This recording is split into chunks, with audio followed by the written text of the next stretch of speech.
C'est maintenant au tour d'Élodie de venir à Paris avec d'autres témoins pour se confronter au blocage psychologique qui pourrait freiner sa perte de poids. Depuis son opération il y a 4 mois, elle a déjà perdu 23 kilos. Élodie va maintenant faire l'expérience des cartes photolangage. Bon, alors toi, tu m'as donné bonheur, Oui. qui est l'émotion qui correspond à vie rêvée. Vie rêvée. Tu l'as finalement, ta vie rêvée, quasi? Il me manque 40 kilos en moins, mais je l'ai, ma vie rêvée. J'ai un super mari, j'ai une super famille, des super potes. Hyper positive, comme d'habitude. Mais quelque chose me dit que la situation n'est pas aussi simple. Parce que je sais que certaines blessures ne sont pas encore refermées. Vous avez perdu la boulangerie? Ouais. Ça a dû être super dur. C'est triste. Alors moi, je te proposais de choisir une situation, parce que ce qui compte, c'est de travailler sur ce qui ne va pas, une situation un peu problématique, en tout cas qui génère des émotions négatives, et tu m'as rien choisi. Qu'est-ce que tu aurais pu prendre comme situation qui ne va pas? Problématique, honnêtement. Il n'y a rien qui t'embête dans la vie? Non. Non? Attends. Il y a des situations qui sont encore ancrées en toi, qui sont compliquées. Est-ce que tu as digéré ce qui s'était passé avec la boulangerie, l'échec financier? C'est toujours... Je ne l'ai pas digéré, je le digérerai pas tant que j'aurais pas changé d'avenir professionnel. Je le sais, c'est un travail qui est dur. Maintenant, il faut que j'avance. Pour effectuer ce difficile travail sur son passé, décision a été prise par nos experts de tenter une technique qui est de plus en plus utilisée, l'hypnose. L'inconscient enregistre tout et peut entraîner des blocages. C'est pour ça que l'hypnose, c'est une technique intéressante parce que ça permet d'agir sur des aspects de soi qu'on n'arrive pas à verbaliser. Une séance spécifique a été élaborée par Joël Cadoret, notre hypnothérapeute, pour combattre les pensées négatives d'Élodie. Tu es bien. Tu vas déposer dans cette barque tous tes soucis. Et regarde, la barque, elle s'éloigne maintenant. Tu te sens heureuse. Après ma séance d'hypnose, je me sens très bien, forte aussi peut-être un peu. Je me sens flotter là. Élodie semble enfin sortir du déni qui a engendré son obésité morbide. Mais est-elle prête à bouleverser ses habitudes pour écrire une nouvelle page de sa vie? Tout se passe bien aussi chez Élodie. 9 mois après son opération, elle s'est habituée à manger de petites quantités et elle fait du sport 4 fois par semaine pour accélérer sa perte de poids. Et c'est une belle découverte pour elle. Le sport, oui, c'est un grand changement. Avant, c'était un calvaire, c'était la corvée. Maintenant, c'est un plaisir, c'est un moment à moi. Je me sens mieux, je me sens plus légère. C'est le feu, hein, quand on dit. Tout va bien, tout va très très bien même. Il lui reste encore une dizaine de kilos à perdre pour sortir de l'obésité, mais les résultats sont très encourageants. Je suis à 80 kilos. Je suis passée du double XL, voire triple XL au L. Maintenant, je suis plus coquette, je sors pas si je suis pas maquillée, ne serait-ce que pour aller au bus, il n'y a pas moyen, c'est plus comme avant. Voilà. Élodie n'a pas seulement perdu du poids, elle a aussi dit adieu à sa moustache. Avant, c'était tous les 2-3 jours où je faisais ma moustache, enfin, c'était une catastrophe. Pour moi, c'était un complexe total. Je supportais plus, puis en fait, c'était vraiment hormonal, c'était dû à mon poids. Les poils étaient là parce que j'étais grosse. C'est moi. Viens, regarde, je t'ai amené des prunes. Avec Christelle, sa maman, elle partage désormais ses nouvelles bonnes habitudes alimentaires. Tu veux, je t'aide à faire quoi? On va couper la salade. Ainsi que ses progrès, car en perdant du poids, sa posture s'est également améliorée. J'ai maigri, j'ai pris 2 cm. Tu deviens grande, blonde, svelte et élancée, c'est ça? Mais si, j'ai pris 2 cm. Tu me crois pas? C'est vrai, parce que j'ai maigri, j'ai une meilleure position. Je veux pas te vexer, ma fille, mais bon. Dans toute perte de poids, les débuts sont souvent idylliques. Mais nos experts savent que le combat contre l'obésité se gagne dans la durée. Après l'opération, il y a une phase d'euphorie qu'on appelle la lune de miel. C'est la période où tout se passe bien. Il y a une perte de poids très importante, on ne ressent plus la sensation de faim, les troubles du comportement alimentaire peuvent disparaître. Mais il faut faire très attention parce que ça ne dure pas et souvent les sensations reviennent et on peut reprendre du poids. Retour près de Bordeaux. Cela fait 4 mois que nous ne sommes pas revenus chez Élodie. 4 mois pendant lesquels elle n'a pas perdu un gramme. Et ce n'est pas la seule raison qui pèse sur l'ambiance à la maison. Allez hop, on passe à table. Les visages sont fermés, la famille doit faire face à une nouvelle difficulté. À cause d'une erreur médicale, son mari Christophe ne peut plus travailler. Ancien artisan boulanger, suite à la faillite de son entreprise, il n'a droit à aucune aide. Alors depuis 4 mois, la jeune femme est obligée de cumuler 2 emplois, un de jour et un de nuit. Alors Élodie est très courageuse parce que en fait moi je suis en arrêt maladie et du coup il fallait s'organiser en fait. Allez garçons, c'est l'heure, je vais bosser. Ouais. Bisous. Bisous maman. À demain matin. Oui, ça va être bien. Ouais. Allez bisous. Bonne nuit maman. Elle a fait plusieurs boulots, heureusement qu'elle est là. Élodie, toujours forte, se démène pour les siens sans se poser de questions. Et cela n'est pas sans conséquence sur sa perte de poids. Depuis 4 mois, elle stagne à 80 kg et n'arrive pas à sortir de l'obésité. Il y a des jours où je dis, je suis pas bien entre mes heures de boulot de nuit ou de matin. Mon mari, il y avait des soins à faire, des choses comme ça. Pour maigrir, il faut dormir, il faut se reposer, il faut faire du sport. J'ai pas pu tout faire en même temps. Trop de fatigue, ça a pu accumuler un retard, oui, au niveau de ma perte de poids, je pense. Malgré le stress et la fatigue qui s'accumulent, mais qu'elle ne peut éviter, la jeune femme doit trouver un moyen de réamorcer son amincissement. Car les mois passent et le délai de 2 ans se rapproche. Pour aider Élodie, nous avons demandé au docteur Alouche d'analyser son alimentation pour comprendre d'où venait le problème. Et nous organisons d'urgence un rendez-vous avec lui. Tiens, donne-moi ton manteau. On s'est fait de l'aide pour toi, Réginald. J'apprécie. Bonjour. Bah oui, parce qu'un médecin, c'est quand même néanmoins un homme. Hein. Bah oui, vraiment. Hein. Alors, le problème d'Élodie, elle a cumulé 2 jobs. Du coup, c'est quoi tes horaires, toi? Eh bien, je fais 22h45, 7h du matin. Mais tu fais quoi ton job, c'est quoi? Mais je surveille des personnes handicapées. D'accord. Et donc, du coup, je vais enchaîner par exemple 3 jours de nuit. Après, je passe d'après-midi. Après, je peux être du matin. Et c'est difficile pour moi de gérer, en fait, c'est cette partie-là. Ça, c'est un des gros problèmes des horaires décalés et du personnel de nuit. Parce qu'en fait, le foie, on le réveille. Et c'est là où le problème se pose. Le problème des gens qui travaillent la nuit ou qui sont en horaire décalé, c'est qu'ils vont à l'encontre de leur rythme biologique. Donc, le foie qui adore la routine va se retrouver à contre-courant. Et donc, les conseils, c'est avoir un repas avant d'aller travailler la nuit, un repas assez copieux, puis éviter de grignoter. Si on peut prendre le petit déjeuner 1 heure avant de partir de son travail, ça permettra ensuite d'aller se reposer et d'aller se coucher sans avoir une trop grande charge d'aliments. D'accord. Et alors, tu fais ça la nuit, et puis qu'est-ce que tu fais d'autre comme travail? Je fais aussi des ménages et après, je fais aussi des remplacements la journée, mais dans le même établissement. Ce qui fait que du coup, je prends tous les remplacements possibles. Là elle est vraiment courageuse. Hein. Oh, mais elle est exceptionnelle, Élodie. Mais tu sais que tu es courageuse. Non, mais c'est bien, c'est un compliment. Hein. Oui. Bah, voilà, oui, mais ça la touche, parce que je pense qu'elle a la tête dans le guidon, qu'elle réfléchit même pas à tout ça. Ouais. Mais c'est remarquable. Petite chérie. Élodie va devoir repenser son organisation pour sa santé et négocier des horaires fixes de nuit pour adapter son métabolisme et ses repas. D'autant qu'un autre signal est inquiétant, son diabète qui avait disparu vient de remonter en flèche. Mon diabète, il décolle.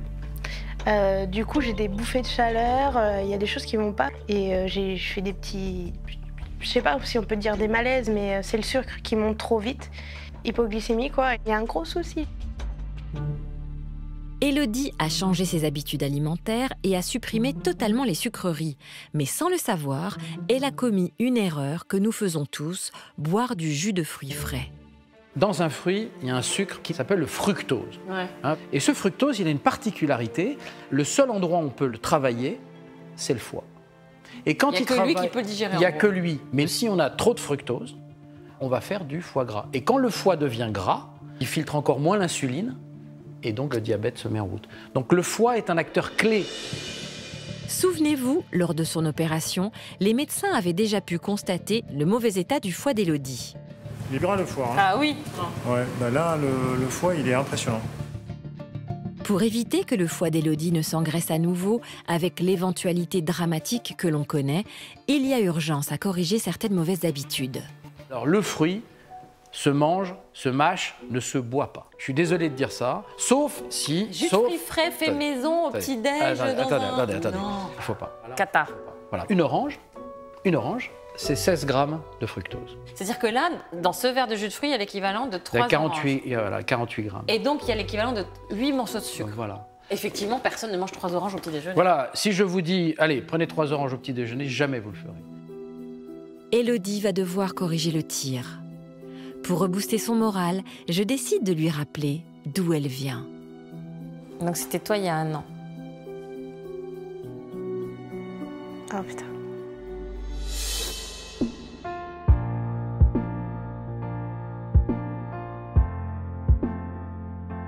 Ce jour-là, dans cette robe, je me trouvais bien. C'est grave. Je ne me voyais pas gonfler, je me voyais pas... Je me suis même dit, avant d'arriver, je dis, ça va le ventre, en fait on le voit quasiment pas. C'est fou. Tu t'es dit ça? Je me suis dit, ça va le ventre. Et là, maintenant que tu le vois là? Bah, je suis enceinte de jumeaux là. En fait, se sentir bien dans l'état où on était, c'est que là, il y a un problème. Élodie a pleinement conscience de mener le combat de sa vie. Les prochaines semaines vont être décisives pour la jeune femme qui doit trouver un moyen de réamorcer sa perte de poids malgré le stress et la fatigue qui s'accumulent. Juin 2019, près de Bordeaux. Malgré les demandes d'Élodie, son employeur a refusé d'aménager son temps de travail et elle n'a toujours pas d'horaire régulier.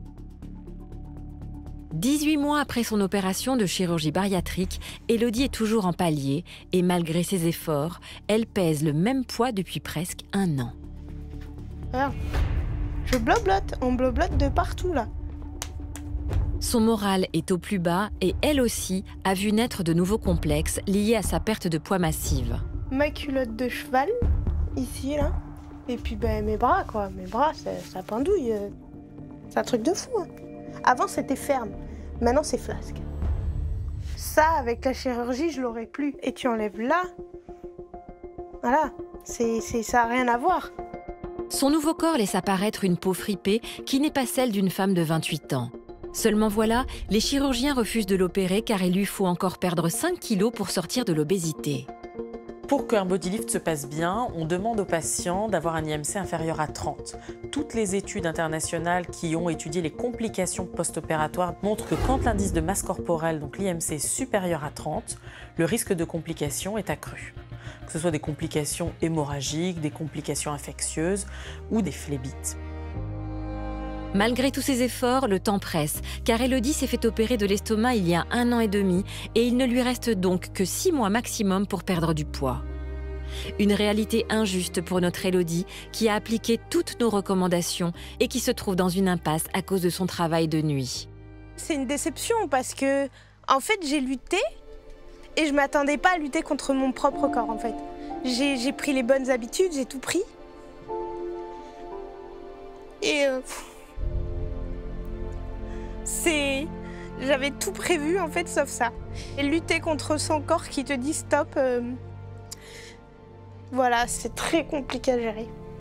Bon, 5 kilos, je vais les avoir. C'est pas grave, c'est que 5 kilos, on se dit, il y en a 35 qui sont partis, plus à 5 kilos près, sauf que ça devient long quoi.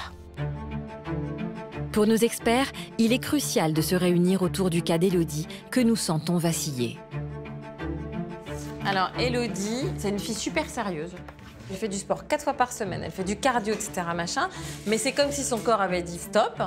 Et donc, elle ne perd plus. Donc, il faut absolument lever ce point de blocage-là. Alors, attends, Mélanie, elle avait une solution. Après l'opération, quand on a l'impression que le poids ne descend plus, on peut proposer des séjours en SSR. Ce sont des soins de suite et de réadaptation qui peuvent aider à réamorcer une perte de poids puisqu'ils sont pendant 3 semaines. Dans un centre ? Dans un centre. Leurs repas seront faits, équilibrés et ils auront de l'activité physique tous les jours. Un séjour en SSR est donc mis en place pour Élodie 2 mois plus tard. Prise en charge par la sécurité sociale, il est donc accessible à notre courageuse jeune femme.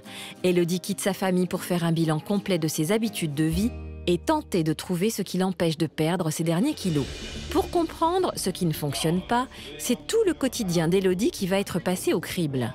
Depuis les activités physiques qu'elle réalise tous les jours. Allez, on inspire, on souffle, on rentre le ventre déjà, voilà, et on relâche. Jusqu'au contenu de ses assiettes. Des repas types lui sont servis qu'elle doit comparer aux siens. Des courgettes, j'en mange, du sauté de porc, je peux en manger aussi. La quantité, c'est quasiment la même, sinon, il n'y a pas grand-chose qui change. Très vite, le kinésithérapeute oro-maxillofacial du SSR va découvrir ce qui ne va pas. Un problème mécanique tout simple dont la jeune femme n'avait jusqu'alors pas conscience. Donc du coup, au niveau de votre mâchoire, on va analyser un petit peu. Vous allez tirer la langue et essayer de la mettre vers le bout du nez. Voilà. Bouche ouverte. Ah, je peux pas. C'est difficile à monter. Hein. Mais c'est impossible. Voilà, donc on voit bien qu'il y a une dysfonction en effet à ce niveau-là. Ah oui, je peux pas. Votre langue a l'habitude de fonctionner en bas et en avant. On va se mettre en situation. Vous allez sourire et vous cherchez à avaler. Dur, hein? Oui, c'est super dur. Alors, il va le travers.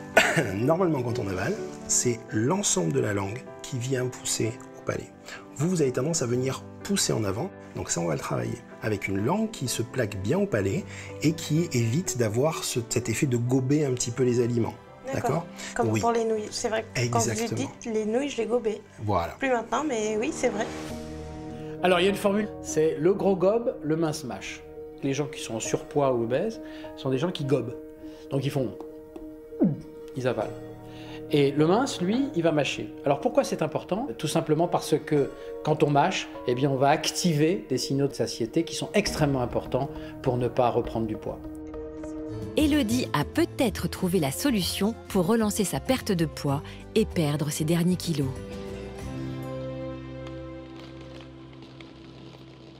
En attendant que la balance descende, nos experts doivent continuer de soutenir Élodie, l'encourager après sa perte de 36 kilos et lui faire accepter ce corps intermédiaire qu'elle ne supporte pas. Mais tu crois que tu vas réussir à leur faire prendre conscience qu'elles peuvent s'aimer? Ah, j'espère. Au départ, c'est prise de conscience de son corps. On se regarde devant le miroir et elle va se rendre compte des atouts qu'elle a. Je vais expliquer sa morphologie. Il faut qu'elle se rende compte de son nouveau corps.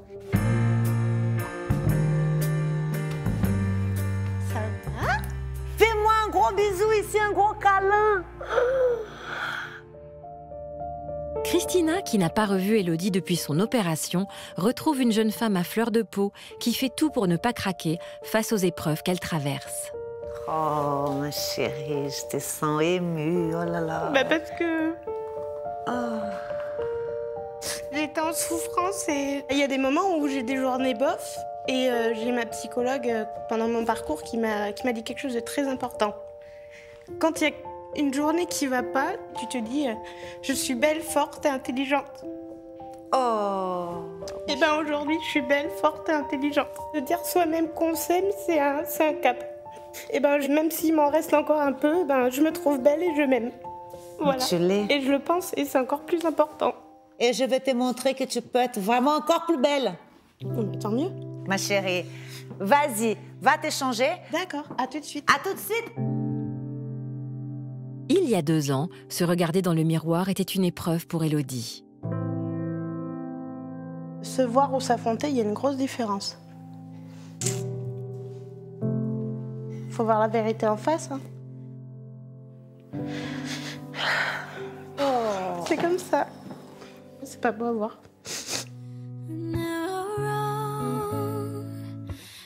Est-ce que tu te souviens comment tu étais avant? J'étais très très grosse, j'en avais partout. Je suis passée de paupiètes à escalope. Il y a tout qui serrait, tout qui débordait. Et maintenant, regarde. Qu'est-ce qui t'aime quand tu vois dans ton corps? Est-ce que tu vois les changements déjà? Est-ce que tu commences à découvrir des atouts que tu n'avais pas avant? Ben oui. Tu vois, ta peau, elle est magnifique. Ça, j'ai plus de poils aussi, là. De poils? J'avais la barbe. Ça ne pousse plus la barbe. Mais est-ce que tu te rends compte de la taille que tu as? Avec le sport, oui. Malgré qu'il y ait ça, j'ai vu que ça a commencé à creuser un petit peu, oui. Je vais te montrer comment te mettre en valeur par rapport à cette nouvelle silhouette. Alors, tout d'abord, il faut gainer ton corps. Grâce à une gaine spécifique, Élodie découvre avec plaisir comment mettre en valeur sa nouvelle silhouette. Eh bien, ça fait du bien. J'aime beaucoup. Bah, il faut continuer dans cet élan, ma chérie. D'accord. Élodie repart pleine d'espoir. Les experts du protocole sont optimistes car ils savent que le mental est essentiel dans la perte de poids. S'offrir un nouveau départ dans la vie, c'est aussi le rêve d'Élodie. Et il semble qu'enfin les ennuis soient derrière elle. La dernière opération de son mari s'est bien passée et Élodie reprend espoir. D'autant qu'elle a changé ses horaires de travail pour un rythme de nuit, mais régulier. Le stress a diminué, la perte de poids s'est relancée et elle a perdu un peu plus que les 5 kilos qui lui manquaient pour pouvoir se faire opérer. Enfin, une bonne nouvelle, je vais me débarrasser de ce ventre, c'est fini. Et après, je serai complètement épanouie. 6 décembre 2019, 6 h du matin, c'est aujourd'hui le grand jour. Je suis très contente et impatiente. Pas stressée, là, j'attends que ça. Cette opération, je l'ai attendue très longtemps. Lorsque je retrouve Élodie à l'entrée du bloc, elle est en pleine forme. Ça va? Ça va. Enfin. Et toi? Il était temps. Oh, tous ces mois où tu savais pas si t'allais te faire opérer. M'en parle pas. Le stress, les appels. J'en ai marre, pourquoi moi? Je fais tout ce qu'il faut bien. Et ça marche pas. Ça marche pas. Bon, tu vois, tout finit bien. Bah oui. Ton mec, ça va, la santé? Le travail, la santé. T'as tout. Tu sais quoi, c'est comme parfois la vie. C'est comme si t'avais des nuages qui passaient d'un coup. Hein? Ouais, c'est ça. Allez, au revoir au bidou. Au revoir, on y va. C'est là, hein? Sinon, on va lui faire enlever autre chose et ça va pas lui plaire. Si on l'envoie en orthopédie, on est désolé. C'est plus légère, mais j'aurai mon ventre. Oups. Aucune inquiétude malgré la situation, le ton est à la rigolade. Ils vont ouvrir comme ça, ils vous ouvrent jusqu'en haut du nombril, puisque ton nombril va disparaître. Ouais. Ils vont tirer. Oh, l'odeur qu'il doit y avoir. Non, ce sent un peu le le barbecue. Tu peux le dire, ce sent le cochon brûlé. Le barbecue un peu. Ils vont te faire un trou, ils vont te refaire un nouveau nombril. Bon, mais là maintenant, les dessins. On va faire des graffitis sur ton corps. La graisse d'Élodie est principalement stockée dans le bas de son corps, les fesses et les cuisses. Une spécificité dont Élodie est fière et qui revient même à la mode. Elle aime bien ses fesses, on m'avait dit qu'on gardait. On garde les fesses. Il y a une grosse demande sur le volume des fesses, c'est une nouvelle mode. Toi, t'es à la mode à l'américaine, Élodie. On peut être très heureuse avec des bonnes fesses rondes. C'est une morphologie qu'on appelle gynoïde. Contrairement à Stacy, Élodie n'aura donc pas besoin d'un bodylift, mais seulement d'une réduction du ventre et des hanches. Quand il y a une peau ferme avec des fesses bien rebondies, s'il n'y a pas du tout d'excès de peau à l'arrière, on peut simplement faire l'opération du ventre qui s'appelle une abdominoplastie. Après l'anesthésie, l'abdominoplastie d'Élodie va durer 90 minutes et se dérouler sans encombre. C'est tout beau. Et le nombril, il est bien? Bah, bien sûr qu'il est bien. Ouais. Il est splendide, son nombril. Ouais. Bon ben bravo et merci. 3 jours plus tard, c'est une Élodie déjà rayonnante que je retrouve dans sa chambre d'hôpital. Bonjour. Coucou. C'est la mère Noël. Ça va? D'avance. Ça Oh, va? t'as super bonne mine. Hein. T'as vu ça? Bon. Alors, je viens avec des cadeaux. Ah. Il faut savoir que pendant 3 jours, elle m'a appelé. Combien j'ai perdu? Tu sais pas? Je ne sais pas. Bon. Le Graal. Ouh, c'est comme à Noël. Alors, moins 2,626 kg de peau et moins 2,7 kg de liposuction. Énorme de litre 7. 2,7 litres. T'es belle en plus avec tes formes là. Et j'ai vu dans la glace, maintenant mon fessier il est harmonieux. Il y en a qui en rêveraient, Mais moi oui. je les ai. Enfin, il y a un détail quand même qui précise pas, c'est que là c'est tellement tendu que quand tu vas faire pipi, ça atterrit pas dans les toilettes. Non. Ça fait... Mais non. J'ai un problème. Tu fais pipi comme ça? Condition. Je me suis demandé s'ils avaient pas greffé autre chose. Maintenant ça va tout droit. Ouais, maintenant ça va tout Ça s'est un peu détendu la peau. Ouais. Ça s'est détendu, ouais. Enfin, sur le coup, j'étais tendue comme un string. Hein. Tu te rends compte en 2 ans tout ce chemin?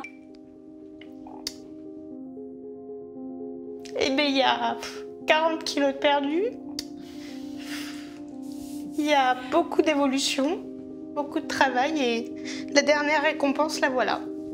Je sais que grâce à toutes ces étapes et ces complications, on va dire ça comme ça, je ne redeviendrai jamais comme j'étais, ça c'est sûr. C'est vrai? Ah, mais c'est sûr. En fait, quand il y a un moment où ça va pas, j'ai tendance à me dire tiens, je vais manger quelque chose. Et c'est là que je me dis va te faire un thé, ou va marcher. C'est là Tu que dérives tes pulsions. il faut que je fasse attention à ça Toute ta vie. toute ma vie. Toute ma vie.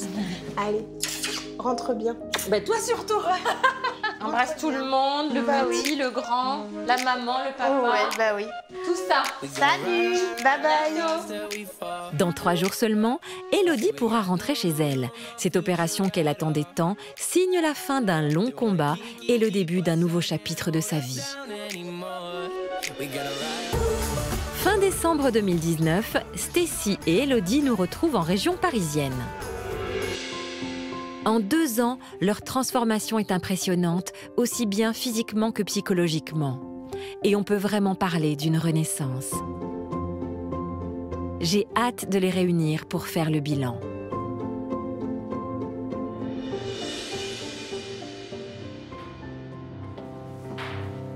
Oh là là, vous êtes trop mignonne. 2 ans plus tard. Eh oui, comment vous sentez? Bien. Bien? Ouais. Bon, j'ai des cadeaux pour vous. Alors, Élodie, t'as perdu 42 kilos. Oui. Pareil pour toi, Stécie, qui a perdu 45 kilos. Dans cette boîte que vous allez pouvoir apporter chez vous, il y a la ceinture. On va faire un dernier trou.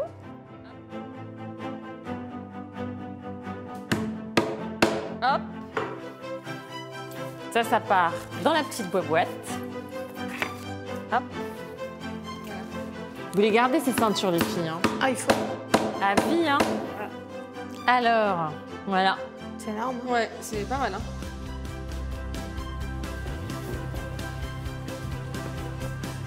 Qu'est-ce que vous êtes jolie, mesdemoiselles. T'as vu le résultat? C'est top. C'est votre hantise, la pire, de reprendre du poids? Ouais. Ouais. Moi, ma balance, mon mari me l'a supprimée. Pourquoi? Je me pesais trop. Il me l'a supprimée. Ah et quand j'ai réussi à la rattraper, il m'a enlevé les pieds. Mais il faut quand même que tu te pèses régulièrement. Toutes les semaines. On a évolué psychologiquement et physiquement, ouais, c'est une renaissance. Ouais. Stécie, t'es apaisée maintenant, tu penses, par rapport à tes parents? Ouais, mais puis j'ai réussi à parler à ma mère un petit peu. Non. C'était un anniversaire chez ma sœur et puis elle m'a un peu, je sais pas, snobée. Puis à un moment donné, j'ai été la voir dans le jardin pour lui dire ce que je pensais parce que ça me saoulait. Qu'est-ce que tu lui as dit? Bah, je lui ai dit, en fait, qu'est-ce que t'as contre moi? J'étais pas méchante, mais j'étais cash. Du coup, elle a pleuré et ça m'a fait du bien en fait de l'avoir pleuré. Mais je pense que ça lui a fait du bien aussi parce qu'elle se rend compte qu'au final, elle m'a dit oui, je sais très bien que je le regretterai. Et ça t'a apaisé? Ouais. J'aurais jamais osé avant, mais je me suis lâchée. C'est bien, hein? Ouais. En 2 ans, les filles ont accumulé les victoires sur les personnes toxiques de leur entourage ou sur leur blocage personnel. Mais ont-elles rempli tous leurs objectifs? Il est temps de le savoir grâce aux lettres qu'elles s'étaient écrites à elles-mêmes au tout début de leur aventure. On commence par Élodie. Salut toi. J'espère que je vais bien et que j'ai su rester la même à quelques kilos près. Alors voilà, je te fais une liste de choses à faire et j'espère que tu auras réalisé quelques-uns de mes projets. Être en bonne santé. Fait. Plus de diabète. Perte de poids minimum 40 kilos. Dépasser de 2 kilos. Fait. Ne pas avoir perdu mon humour et ma joie de vivre. Fait, ça n'a pas bougé. Prendre plaisir à faire du sport. Ah, archi fait. T'adores maintenant, hein? Ah mais je fais 5 heures de sport minimum par semaine. C'est un plaisir. Crier haut et fort que tu te sens belle. Je me sens belle. Mais bravo, hein. T'as fait tout ce que tu voulais accomplir. Tout. Il faut que les gens ils comprennent que quand on est obèse, c'est une maladie. Mais c'est surtout une maladie qui, si on ne se prend pas en main, il n'y a personne qui peut le faire à notre place. Exactement. Est-ce que tu veux brûler cette lettre? Ou est-ce que tu veux la conserver? Non, je veux la conserver. Je veux pas la brûler. Merci pour tout ce parcours. Hein. Ah bah, plaisanter. Bah, ça fait un plaisir.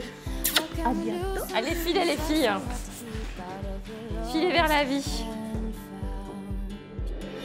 Le bilan ces 2 ans et demi, c'est de garder le positif d'avant, donc ma famille, mes amis, mes proches, et prendre tout ce que j'ai pu prendre ici. Et aujourd'hui, je suis bien, je suis moi, je me sens bien. Faut continuer, c'est pas du tout la fin d'une aventure. Avant, maman, elle faisait pas de la balançoire avec moi, elle jouait pas avec moi. T'es prêt? Bah non, tu l'auras pas. Aujourd'hui, maman, elle joue au ballon avec moi et ça me rend très très heureux. Je l'aime trop. Elle est plus épanouie, je pense. On sent qu'elle a plus confiance en elle, elle va de l'avant. Ça, tout ça, elle l'avait déjà, mais plus enfouie en fait en elle. Elle est magnifique. Rayonnante. saurai le mot. Elle était belle et là, elle est magnifique. Un petit rayon de soleil. En menant le plus grand combat de leur vie contre l'obésité, Élodie et Stécie se sont découvert des ressources et un courage qu'elles ne soupçonnaient pas. De quoi être optimistes pour l'avenir sans jamais oublier d'où elles viennent.